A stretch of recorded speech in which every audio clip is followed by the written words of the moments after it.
This channel does not promote any violent, harmful, or illegal activities. All content provided by this channel is meant for an educational purpose only.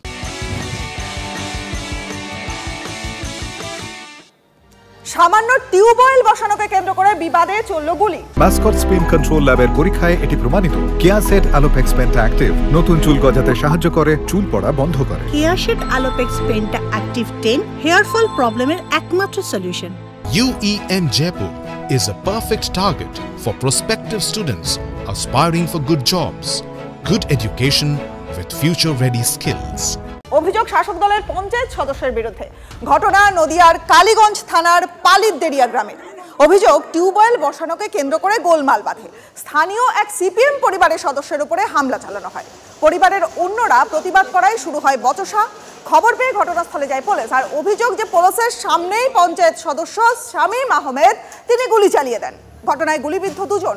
হামলায় আহত হয়েছে বেশ কয়েকজন। আহতরা শক্তিনগর হাসপাতালে ভর্তি রয়েছে। প্রতিবাদে পুলিশকে ঘিরে বিক্ষোভ দেখান সেখানকার গ্রামবাসীরা।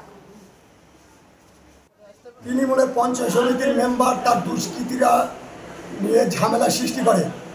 আমি টিউশনের ঝামেলা দেখে আমার ছোট ছেলে মহিবুল মণ্ডল টিউশনি পড়ে বাড়ি যাচ্ছিল।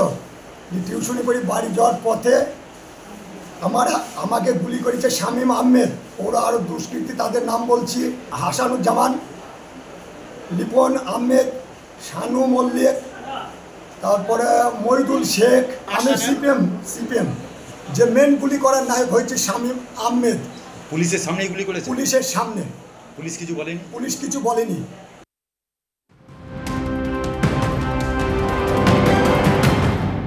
নজর রাখবো এই মুহূর্তের ব্রেকিং নিউজে। মীনাক্ষী মুখোপাধ্যায়কে সিবিআই তলব। সকাল 11টায় সিজিও কমপ্লেক্সে সিবিআই দপ্তরে যাবেন মীনাক্ষী। কথা বলবো আমাদের সহকর্মী প্রদীপ্ত কান্তি ঘোষ রয়েছেন এই মুহূর্তে আমাদের সঙ্গে। প্রদীপ্ত, কেন মীনাক্ষীকে তলব? দেখো, মীনাক্ষী মুখোপাধ্যায়ের সঙ্গে সিবিআই আধিকারিকরা তারা কথা বলতে চান। তার কারণ 14ই আগস্টে আরজিকরের ঘটনা এবং সেক্ষেত্রে বারংবার সামনে এসেছিল ডিআইএফআই এর নাম। আর এমনকি পুলিশ কমিশনারের তরফ থেকেও সেই সাদা পতাকার কথা বলা হয়েছিল তৎকালীন পুলিশ কমিশনারের তরফ থেকে। ফলে সেই সমস্ত বিষয় নিয়ে তার সঙ্গে কথা বলতে চান তারা। এবং তিনি বিভিন্ন রাজনৈতিক কর্মসূচির কারণে ব্যস্ত থাকার কারণেই এতদিন যেতে পারেননি। আজ সকাল 11টা নাগাদ তার সিবিআই দপ্তর সিজিও কমপ্লেক্সে যাওয়ার কথা রয়েছে এবং মনে করা হচ্ছে যে শুধুমাত্র 14 নয়, তিনি গাড়ি আটকে ছিলেন এই কথা বারংবার সামনে আসে। গাড়ি অর্থাৎ সবাই যে গাড়ি করে মিতা ছাত্রীকে নিয়ে যাওয়া হচ্ছিল তা সেই গাড়িও মীনাক্ষী মুখোপাধ্যায় আটকে ছিলেন। ফলে সেই সমস্ত বিষয় নিয়ে কথা হতে পারে। সিবিআই যারা মহিলা আধিকারিকরা রয়েছেন তারাই মূলত তার সঙ্গে কথা বলবেন, এমনটাই এখনো পর্যন্ত জানা যাচ্ছে। বেশ, নজর রাখো প্রদীপ্ত, অনেক ধন্যবাদ তোমায়।